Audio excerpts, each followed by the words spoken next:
আসসালামু আলাইকুম ওয়া রাহমাতুল্লাহ।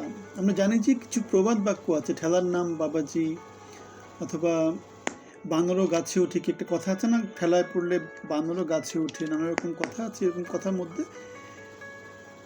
বিপদে পড়লেই সে তখন বিপদ থেকে উদ্ধার করার চেষ্টা করে। তারেক রহমান সরকার গঠন করছে। আমরা দেখেছি জনসমর্থনের দিক থেকে জামাতের 11 দলীয় জোট এবং বিএনপির মধ্যে খুব বেশি পার্থক্য নাই। সেজন্যই উচ্চকক্ষের সংসদে তাদের সমর্থন বা লোকজনের সংখ্যা সমান হবে। নিম্নকক্ষে আমরা দেখতে পেয়েছি 300 আসনের মধ্যে 500 থেকে শুরু করে 5000 ভোটের মধ্য দিয়ে মোটামুটিভাবে 150টার মতো আসনের মীমাংসা হয়েছে। জামাত ডিসিশন নিয়েছে 30টা আসনের ভোট পুনর্গণনা করার জন্য আইনের আশ্রয় নিতে, এবং যাতে তাদের শপথ পাঠানো স্থগিত থাকে সেই ব্যাপারে। তারেক রহমানের সাথে এনসিপি, তারেক রহমানের সাথে জামাত ইসলামী নির্বাচনের অনেক আগে কিন্তু ঐক্যমতে আসার কথা বলেছিল। তারেক রহমান তখন তাদেরকে না করেছিল। এখন নির্বাচন উত্তর বাংলাদেশে আমরা দেখতে পাচ্ছি বিএনপির লোকজন যেভাবে এনসিপি অথবা জুলাই আন্দোলনের লোকজনের উপর যেভাবে হামলা করছে, যেভাবে বাড়িঘর পুড়িয়ে দিচ্ছে, যেভাবে নানাভাবে অপদস্থ করছে, অপমান করছে, যেভাবে ঢাকা ইউনিভার্সিটি বা নানা ইউনিভার্সিটিতে যেভাবে তারা তাদের প্রভাব বিস্তার করার চেষ্টা করছে, সেগুলো আমাদেরকে যেটা বলে সেটা হচ্ছে পুরনো রাজনীতি বাংলাদেশে চলতেছে। তারেক রহমান যেভাবে মনোনয়ন দিয়েছে, যেভাবে মন্ত্রিপরিষদ তৈরি করছে, পুরনো রাজনীতির কথা বলছে। সুতরাং পুরনো রাজনীতি বাংলাদেশে চলবে না। একটা ইঞ্জিনিয়ারিং হয়েছে, সেটা আমরা সবাই মোটামুটি একটু অনুমান করতে পারি যে ইঞ্জিনিয়ারিং আসলেই হয়েছে। যার যেখানে জয়ী হয়ে আসার কথা সে সেখানে জয়ী এসেছে, যেভাবেই হোক, টাকা পয়সা দিয়ে হোক, নানাভাবে হোক, পিছনের দরজা দিয়ে হোক, ইউনুস কোটায় হোক, নানা কোটায় হোক, সে উঠে এসেছে। এখন নানা রকম কনস্পিরেসি থিওরি থাকবে, কিন্তু শেষ পর্যন্ত যেটা দেখা গেছে, যার ক্ষমতায় আসার কথা সেই ক্ষমতায় আসছে, তারেক রহমান ক্ষমতায় আসছে, কিন্তু আসনের সংখ্যাটা বেশি হয়ে গেছে, ভোটের ব্যবধানটা খুব বেশি না। সুতরাং দেখতে পাচ্ছি শক্তি মোটামুটি সমান সমান।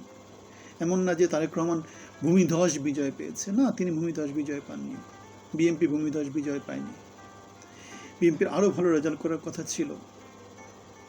এখন নির্বাচন কারচুপি হয়েছে, ইঞ্জিনিয়ারিং হয়েছে, কি হয়েছে না হয়েছে সেটা আমরা জানি না। তবে যেটা জানি সেটা হচ্ছে ভোটকে যদি আমরা ধরি যে ফেয়ার হয়েছে, তাহলে সেখানে দেখতে পাচ্ছি জনসমর্থন দুই দলের সমান, 50% ভোট কেউ দেয়নি।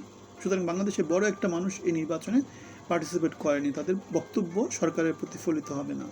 সুতরাং তারেক রহমান নিরঙ্কুশভাবে যদি সরকার চালাতে চায়, সেটা হবে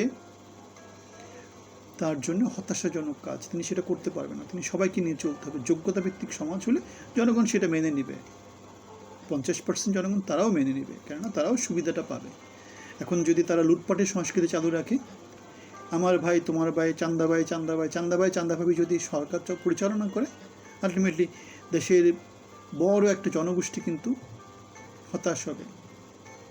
তারা সরকার বিরোধী কার্যক্রমে পার্টিসিপেট করবে। গতদিন একটা ভিডিও বলেছিলাম যে ঢাকাতে যতগুলো বড় বড় ইউনিভার্সিটি আছে, সবগুলোতে কিন্তু জামাত শিবিরের প্রাধান্য আছে। আওয়ামী লীগ নির্বাচনে পার্টিসিপেট করেনি।